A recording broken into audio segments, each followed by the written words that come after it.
So, how do I play PS2 games on my 77-inch OLED TV and it not look awful? Let me show you. If we come behind my TV, which, yeah, we have this device over here. This is called the RetroTink 5X. It's an upscaler.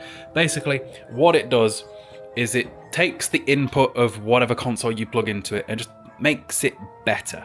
Like right now, this is Simpsons Hit and Run in 1440p. Now, the thing with the PlayStation 2 and consoles of that generation is they aren't really supposed to be played in widescreen. They're just not. It's not the format they're going to be, which is why you'll get these black squares along the sides for the most part. And the bigger the TV you try and play it on, the worse it's going to look. And obviously this is a 77-inch TV, so it's a pretty dramatic TV size to be playing a console this old on.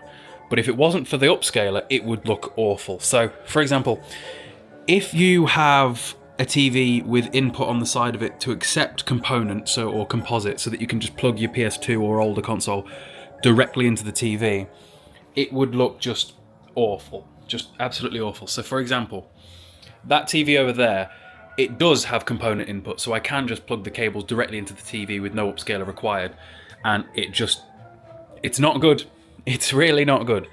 I have used other devices before, such as, you see that one there? That's called the OSSC, and it was significantly cheaper, but I don't think it works very well with my TV in terms of doing what it's supposed to do. It's supposed to do the same thing where it can upscale images several times over, but all I was ever able to get out of it was pass-through, which is obviously not ideal. So these devices, they'll take the input of the console. So here I've got the RetroVision cable. So these are supposed to be some of the highest quality cables that you can get for the console. Quality cables are required to get good input, good output, and then it'll output through HDMI to whatever source you're using. I've got it going to a HDMI switch because all of my consoles are attached to that switch, and then they go off to the Elgato HD60 before coming back to the TV here. And that is pretty much how I use it. I would show you footage directly out the Elgato, but I feel like that's not accurate to what you'd actually see, because if it was coming straight out the Elgato, it would look better than what it would actually look like on the TV. I don't know if, again, I'm recording this with a camera, so I'm not entirely sure that it's going to look as good as it could if you just sat here, but this looks good enough to me. And again, the black borders on the side really don't bother me too much, because it's only a few inches of screen cut off, and on a TV that's 77 inches that I sit like not very far away from, it's just kind of fine. There is also something called the RetroTink 4X, but that's even more 4K, but that is even more expensive. So for example, I think the RetroTink 5X was about $319, something like that, and being in England I had to get it imported over and had to pay import fees, so it was like another 100 quid on top of that. It was pretty dramatic, and I don't know if I could recommend you do this unless you are like hardcore into playing stuff in modern day. Realistically, your better case scenario, and it's something I still probably will do at some point just because I am interested to see what it looks like, is get yourself a CRT TV from the era that the consoles are designed for, plug it straight into that and get the image as it was supposed to be displayed, because they look great on their own devices. It's the way that these consoles do what they're supposed to do that makes it not look good on modern TVs. There's interlacing and things like that. But if you can get a TV from the era, the problem is that they're often not very big, and I'm so used to big TVs now that like I think a 32-inch CRT TV might be about as big as I can get. But for the same money, by the way, I'm sorry for the lines across my face, the blind and the sun. But for the same money that I spent on that upscaler, I could have probably gotten a TV for it. But I would be nervous to use that TV because, again, it's a finite resource that will one day break and not be replaceable because there's only so many of them in existence anymore. Whereas I just kind of like the simplicity of having it plugged in permanently behind there, and then I can use my PlayStation 2 like any other console on my TV, like any other game, really. And now for the second part of this video, I'm going to talk about an update to the way that I intend to do my playthrough style videos. So I'm going to change it up a bit. Now, they're not going to be on this account because that was kind of the conclusion that I came to from all of my testing. But I also don't think I'm going to do them in the screen recorded way that I have been doing them in terms of the full playthroughs over on the other account, my Kale Plays account, the one in the description. What I think I'm going to do is, because Okay, so a bit of a problem that I've got at the minute when it comes to filming my playthroughs is that for years the way that I film my playthroughs has been with, hang on, let me get it, let me get you my other tripod. I've got tripods all over this room. With this tripod, right? So I stick a phone mount on top of there and I record my TV like that, and I use that for TikTok.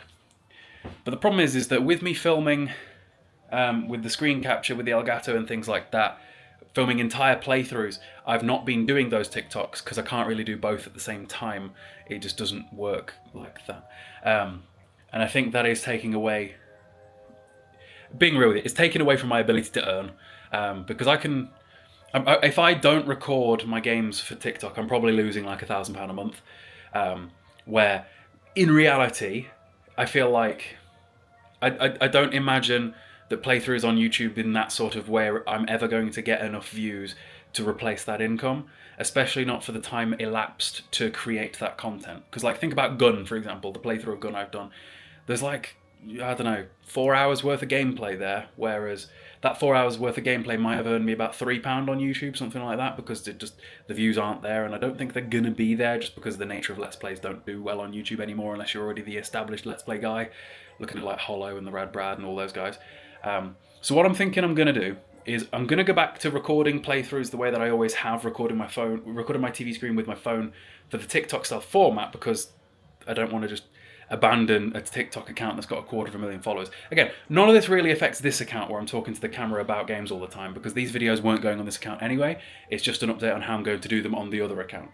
But what I'm going to do is, because the problem I've always had, and the thing that annoys me most, is the fact that all of my playthroughs on TikTok become sort of dead in the water a week after they're uploaded, because of the fact that TikTok's longevity just doesn't exist.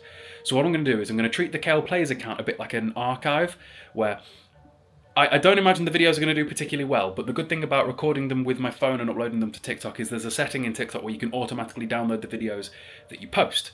And then I'm just going to repost those videos as they're downloaded onto YouTube. So there's an archive of playthroughs that people can go and watch. Now, again, they're not going to be full playthroughs, and I don't imagine that a lot of the YouTube crowd are really going to like it, because it's going to be vertical. It's not going to be horizontal. It's going to be recorded on my phone screen rather than screen captured.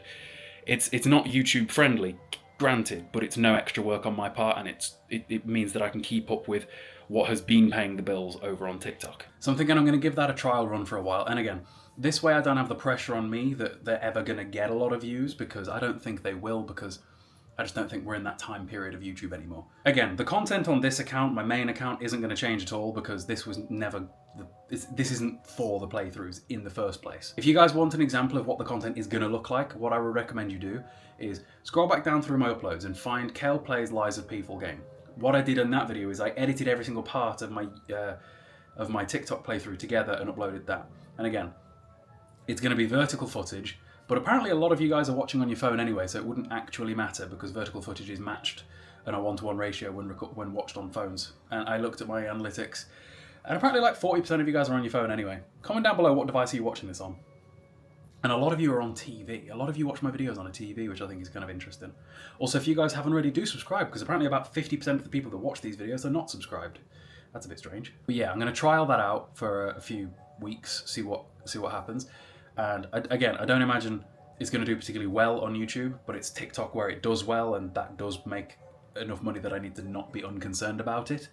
And if it builds into anything on the YouTube side of things, cool. If it doesn't, then also cool. It's an archive for those that want to go and watch it, if they care. Because this is the thing, is there's like 100 people or so that do enjoy watching my full playthroughs, but the problem is that 100 people is never going to be enough to warrant me doing it, like, with the amount of effort that I have been doing it, because it just isn't, there's no return on that. I can't put in that amount of hours for that amount of return and disregard literally hundreds of thousands of people watching it on TikTok. You see what I mean?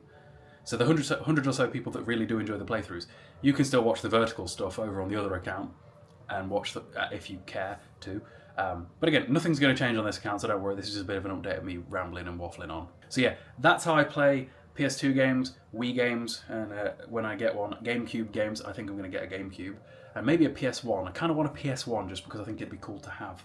I don't own a PS1, and I think there's a spot for it back there. I would also like a black cover for my PlayStation 5 so that it fit into my unit a bit more aesthetically pleasing, because all of the other consoles are black. But that is about this video over and rambles. I don't know how long this video was going to be because it can't have been very long, because it was a quick update about the way I'm going to record my playthroughs, and also a quick demonstration of how I record my PlayStation 2 games with the RetroTink 5X, which is a pretty expensive device, but it works. Do some Googling. You can look at like comparisons between the same device and what other devices do. Yeah, see you in a bit, guys.